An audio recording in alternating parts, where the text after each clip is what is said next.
Hi mga tao, kumusta kayo? Ngayong araw nga ay maglilinis ako ng aking munting bahay. At maaga nga akong nagising dyan para simulan ko ng aking mga gawain. Pagkatapos ko ng maghilamos ay sinunod ko namang ayusin ang aking buhok. Pagkatapos ko ng ayusin ang sarili ko dyan ay nag-almusal na muna ako bago simulan ang aking mga gawain. Hindi ko na napakita sa inyo yung pag-almusal ko dahil nahirapan akong kumuha ng video.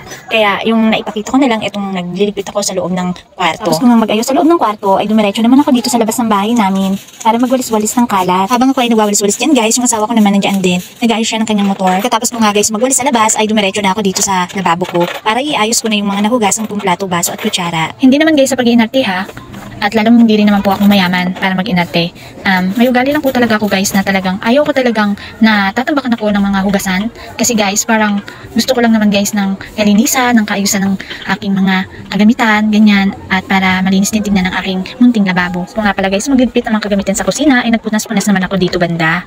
Kaya tingnan nyo, busy-busy talaga ang lola nyo dyan. Pagkatapos ko nga pala guys dyan magpunas-punas para matanggal yung mga alikabok na nakasiksik dyan sa gilid-gilid ay pumasok na ako dito sa kwarto para magwalis. At ito na nga nilalabas ko na yung mga alikabok. At nung mailabas ko na nga yung mga alikabok at kalat, ay kinuha ko na ang basahan para magpunas-punas naman dito ng aking sahig. Oo nga pala guys, wala nga pala akong map ngayon dahil nasira. Kaya kapag nagkaroon ng konting pera, bibili ulit ako para nang sa ganun mapadali ang aking trabaho. At nung matapos na nga ako guys sa aking pagpupunas, ay pumunta na ako dito sa labahan para piliin yung decolor at puti. Matapos naman ako dito guys ay gumawa naman ako ng pagkain dahil nga nakakaramdam na ako ng gutom. At ayan na nga, kitang-kita nyo na kumakain ako. At pagkatapos ko nga kumain guys, ay pumunta ulit ako dito, umupo, nag-cellphone, ayan guys. At pagkatapos, ayan, hindi malaman ang gagawin. Hehe, joke! Sa mga oras na nga ito ay nagpahinga muna ako bago maligo. At nung makaligo na nga ako ay binihisan ko na rin yung anak ko at pati ako nagbihis na rin dahil nga ngayong araw ng linggo ay magsisimba kami. Tuwang-tuwa nga dyan yung anak kong babae guys dahil kami ay nakarating na dito para magsimba.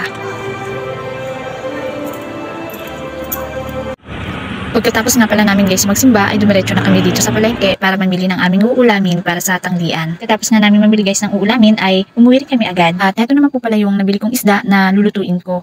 Gagawin ko pong isdang sinabawan yung 2 piraso niyan at yung 2 piraso naman po ay piprituhin ko para sa mga anak ko.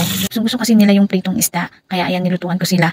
At yung sinabawan sa amin yun gusto ko po kasi makahigop ng sabaw. Ang tawag nga po pala namin guys sa ganitong klase ng luto ay kusido o kaya isdang sinabawan na may kamatis at kalamansi. At kahit na simpleng ulam lang ito guys ay napakasarap naman. Kaya talagang mapaparami ang iyong kain. Yung ganitong luto guys na sinabawang isda ay madali lang naman gawin. Pwede nyo itong subukan sa inyong bahay. Kailangan nyo lang ng malunggay at sibuyas, kamatis, kalamansi, luya at pampalasa. Pwede po ito sa mga nanay na bagong panganak pa lang lalo na kung kayo ay nagpapagatas. Hapon na nga po pala dyan guys, nagsisimula ng mag-practice ang mga bata para sa kanilang contest.